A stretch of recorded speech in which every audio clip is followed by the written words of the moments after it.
Baik ya, sebelumnya selamat pagi anak-anak ya. Kita pada pertemuan kali ini akan membahas bab 4 yaitu kelarutan dan hasil kali kelarutan ya. Nah, jadi kelarutan dalam air itu sangat beragam ya. Jadi ada yang mudah larut, ada yang sukar larut. Nah, zat yang memiliki kelarutan lebih besar dari 0,02 mol liter pangkat min 1 ya, atau mol per liter atau molar ya, itu dianggap larut. Akan tetapi jika lebih kecil dari 0,02 molar itu dianggap sukar larut. Nah, pada umumnya kelarutan itu bertambah pada kenaikan suhu ya. Jadi semakin tinggi suhu maka kelarutannya semakin besar ya. Contohnya seperti kalian kalau melarutkan gula ya, membuat minuman, nah kalau airnya panas tentunya akan mudah sekali larut. Nah, kelarutan juga dipengaruhi pH larutan ya. Kemudian perhatikan ya, pengelompokan larutan ya. Larutan itu ada 3 ya. Jadi ada larutan tak jenuh, kemudian ada larutan jenuh, dan larutan lewat jenuh. Akan kita bahas larutan tak jenuh, jenuh, dan lewat jenuh itu yang bagaimana. Nah, perhatikan gambar berikut ya. Jadi ini air ya. Kemudian ya dimasukkan garam ya, 1 sendok. Kemudian diaduk, larut ya, larut. Berarti itu larutannya belum jenuh ya kalau larut semua. Kemudian ditambah lagi, larut semua, berarti belum jenuh. Jadi ditambah lagi sampai tidak bisa larut lagi, nah itu namanya larutan NaCl atau larutan garam tersebut jenuh. Nah, kemudian kalau diaduk lagi, tambahin lagi, kemudian diaduk lagi, nah sampai ada endapannya di sini ya, ada yang tidak larut di sini ya. Nah, itu namanya larutan ya, jadi ada yang tidak larut di sini, itu namanya lewat jenuh ya. Nah, nanti kita akan mempelajari tentang kelarutan tersebut ya. Nah, jika sejumlah garam dapur dilarutkan ke dalam air dan ada yang sebagian yang tidak dapat larut, maka larutan tersebut merupakan larutan jenuh ya. Gitu. Nah, kelarutan atau solubility itu lambangnya S kecil ya, dilambangkan S kecil. Itu adalah jumlah maksimum suatu zat yang dapat larut di dalam suatu pelarut ya. Di sini kita menggunakan pelarut universal yaitu apa? Air ya.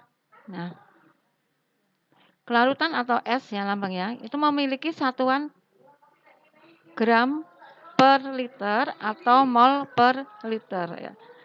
Kebanyakan kita menggunakan ini mol per liter. Nah, supaya kalian paham, coba perhatikan contoh soal berikut.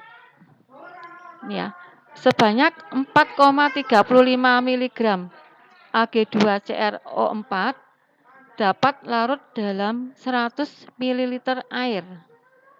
Nah, nyatakan kelarutan Ag2CrO4 tersebut dalam mol per liter atau mol liter pangkat min 1.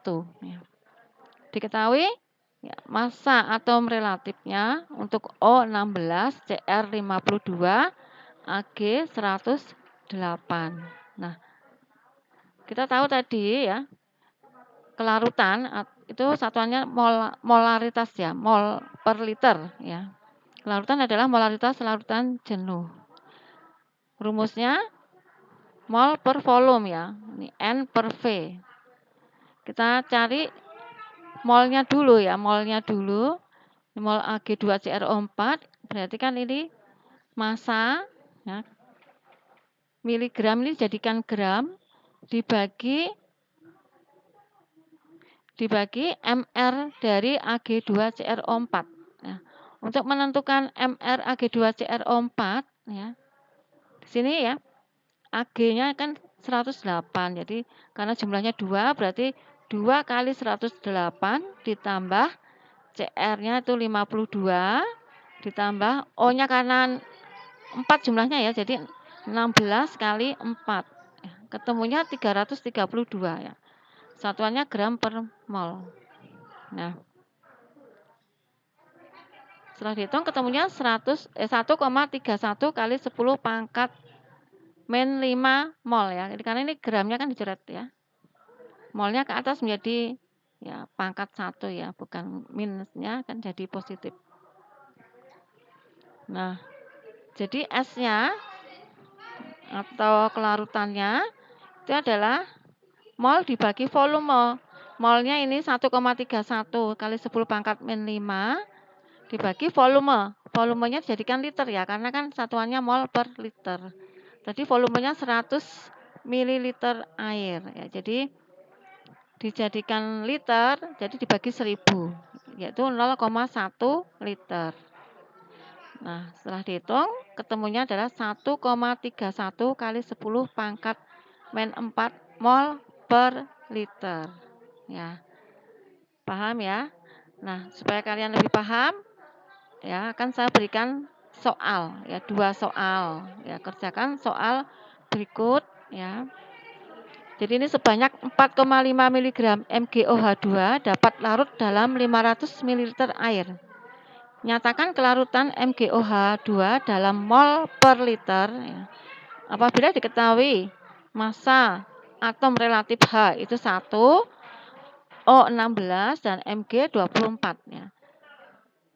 Jadi kelarutan tadi atau S itu kan mol per volume ya. Molnya ini kalian jadikan mol dulu ya. 4,5 mg jadikan gram, kemudian dijadikan mol itu berarti dibagi mR MgOH2.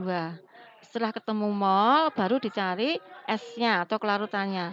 Dibagi volumenya. Volumenya di sini adalah 500 ml dijadikan liter ya. Jadi dibagi 1000. Nah, kalau soal yang nomor 2 ini kelarutannya diketahui ya. Jadi dibalik ya. Kelarutannya diketahui untuk PbCrO4 dalam air adalah 1,34 mol per liter ya.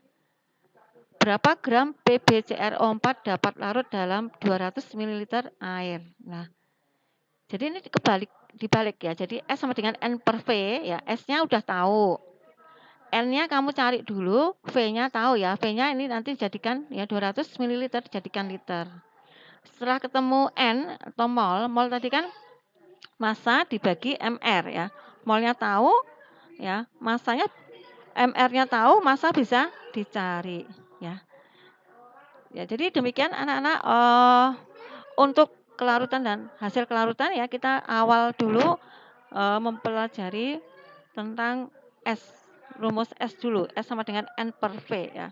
Untuk pertemuan selanjutnya kita akan belajar hubungan kelarutan dengan KSP atau hasil kali kelarutan ya. Demikian pertemuan kita kali ini ya, selamat belajar, sukses untuk kalian.